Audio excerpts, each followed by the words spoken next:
Great afternoon, all. It's me, Arlene J. Ramsey, CEO and founder of Everyone Let's Talk, also your favorite self-wealth mentor.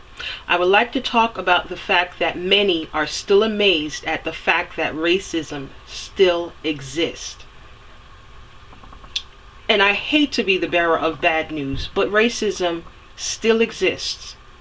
And it's going to exist until people learn to embrace spirituality. When more people embrace spirituality, racism will cease to exist. From what I've learned from embracing spirituality is that those of us we embrace the soul and spirit of an individual more than we embrace the physical and the flesh of them.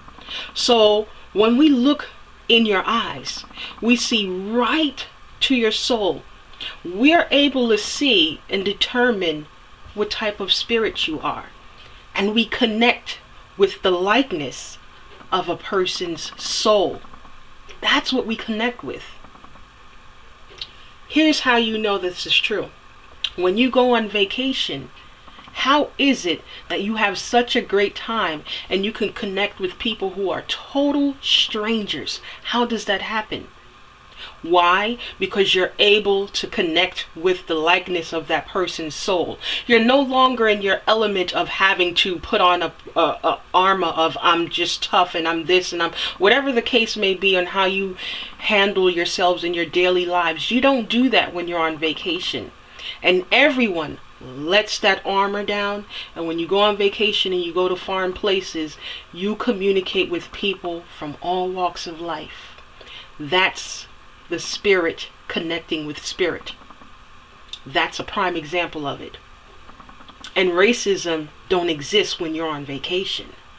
I have yet to see it.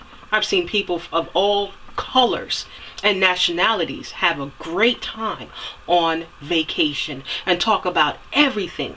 People who don't know want to learn, and people who know love to teach. And it doesn't matter what race or color you are.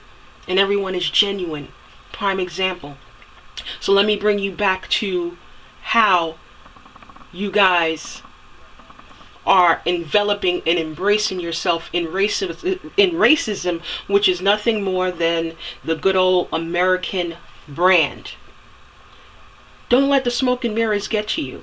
That's not what you see happening in our culture and in our world. Is not racism as much as it is people with cruel intentions who are giving into their cruel intentions and hiding behind race because there are loopholes in a law in which they can skid past on. You don't see them treating people who are protected by the laws, the same laws they are protected by, or let's just say you don't see them doing this type of behavior to people who the law will fight hard for. It's not going to happen because they'll be behind bars, or there'll just be some stiff punishment. People don't do things to just go and sit in jail and be punished. They don't want to be punished. As much as they do, people don't want to be punished. So it has nothing to do with race and everything to do with a person's personal evil vice. Maybe they had a bad day. Maybe life isn't going right for them. All the maybes, and the person and people that they can take their maybes and frustration out on are the people who has the least amount of coverage. That's what this boils down to. I'm not going to let this racism thing fly and fool me at all. It doesn't. And I would hope that you guys will sooner than later, wake up and understand that this is not racism. Alright? This is more of a fact of, like I said, personal vice. Alright? And how you choose to treat people based off of how you think and feel about them is the problem. Not racism. It's how you choose to treat them. So it's the action more so than the actual feeling, because racism is nothing but a feeling. I think and I feel. It's a feeling or a thought. Let's just say who knows or who cares. Whatever a person think or whatever they feel, that they are better than another person. That's all it is. But let's break it down. You can think that you're better than someone every day, all day. But if you do nothing about it, if you don't act on it, there will be no crime. The crime happens when people choose to act off of their emotions. That's it.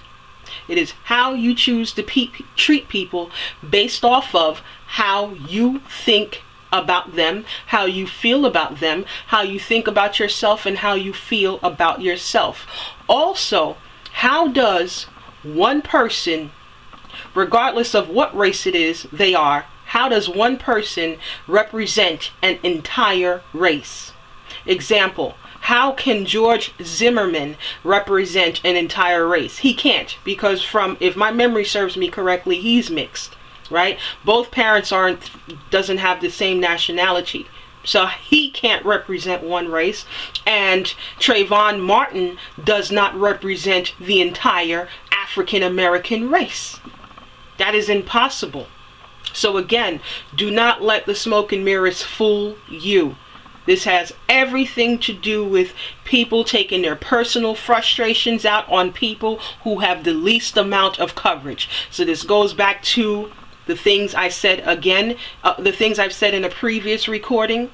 We need to round up the lawyers who will go after the loopholes in those laws. That's what we need. Because once we have that together, people will start tightening up their straps. Because they will understand that they can no longer take their frustration out on an African American person and get away with it.